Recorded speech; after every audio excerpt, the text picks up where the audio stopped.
All right, so welcome to the first lesson of this course. What we're going to be doing now is I'm going to be walking you step by step through what I call the 7 steps to singing and playing at the same time. And this is just meant to give you a feeling for what's involved and some useful tips so that once we get into the examples and once we start walking through real songs, you kind of have some positive ideas of what's necessary to sing and play at the same time. So step number 1 is make sure that you can switch between chords fast enough. Now, I know a lot of my beginner students, they want to sing, but they still take quite a bit of time when they're trying to switch between the chords. So let's say the song is in E going to A. You really have to be sure and honest with yourself about how fast you can switch between those 2 chords.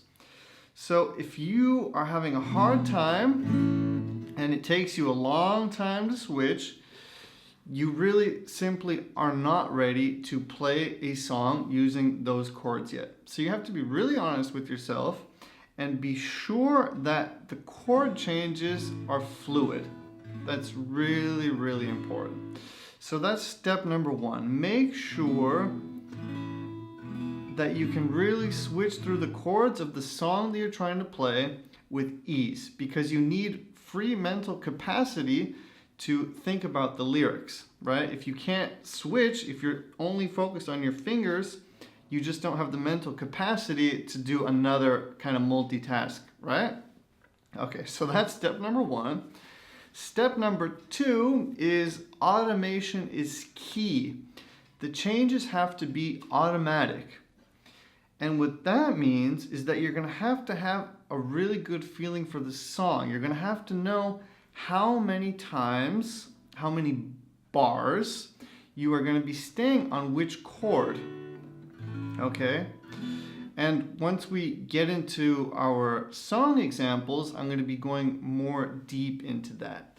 But it's really crucial that you really know how long you're going to be staying on which chord before you start trying to sing that song. Okay? So it has to really become a automatic thing. Automation is key. Okay? So keep that in mind. Step number 3 is, and this is really important, please do this, start with simple songs. I have students coming to me and they have these crazy songs that have 10 or 15 chords in them and they can barely switch through the chords and they're trying to sing that song at the same time. So this might seem like a really simple thing, but it's really, really important that you start with simple songs, 3 chord songs.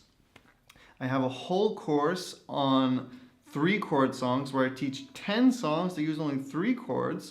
If you're a member at Super Simple Guitar, of course you can go and watch that. If you prefer on Udemy, I have the course on Udemy as well, if you're interested in that. So start with simple 3 chord songs. I'm going to be going through those, a few of them in this course as well. That's really, really crucial. 3 chord songs or 4 chord songs. And again, I'm going to have some examples of those in this course. So you're going to want to start with simple songs, not crazy, complicated songs. So that's step number 3. Step number 4 is you have to know the song very well. And before I was talking about knowing how long you're going to stay on which bar. That's really important as far as knowing the song very well. But what's also important about knowing the song really well is that you have listened to the song many times.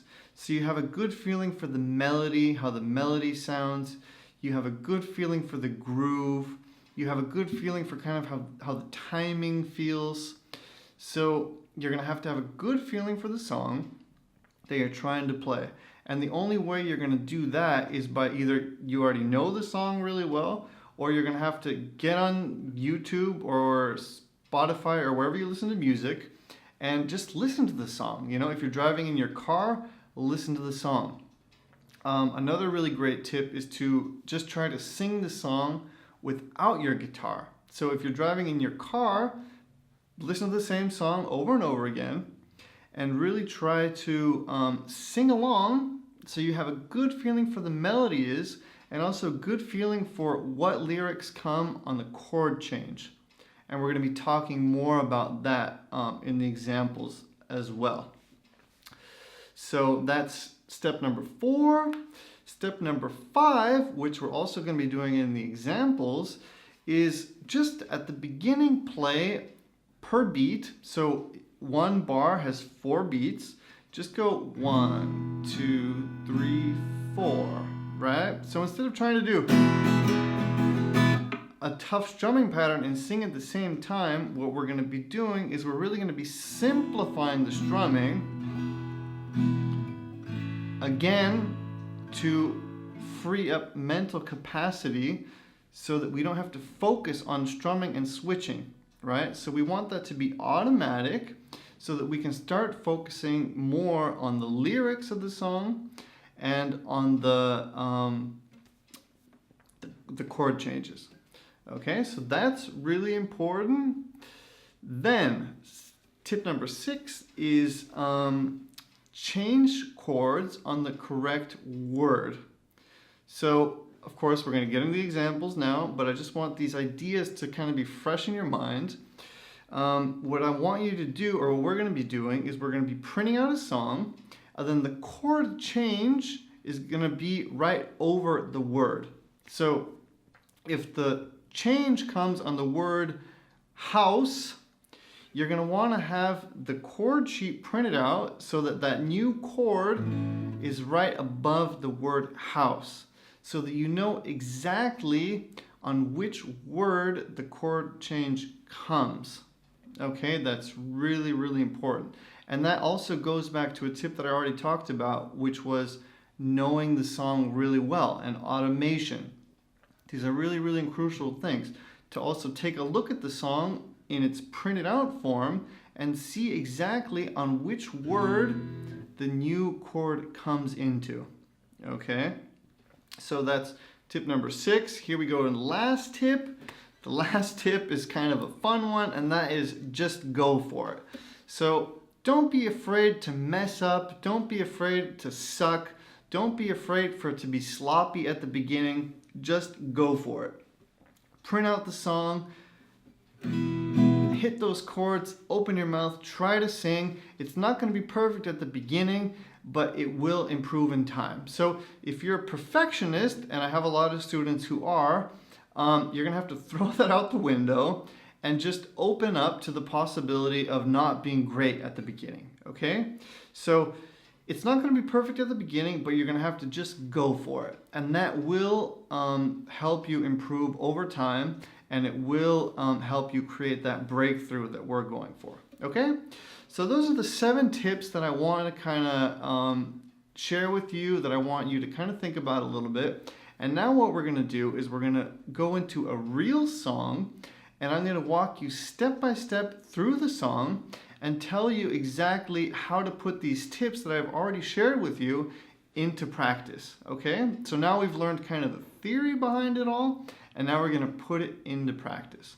All right, so I hope this helped you. Let's get into a practical example so that you can really understand more about what I've been talking about. All right, thanks for checking out this lesson. I hope it wasn't too long.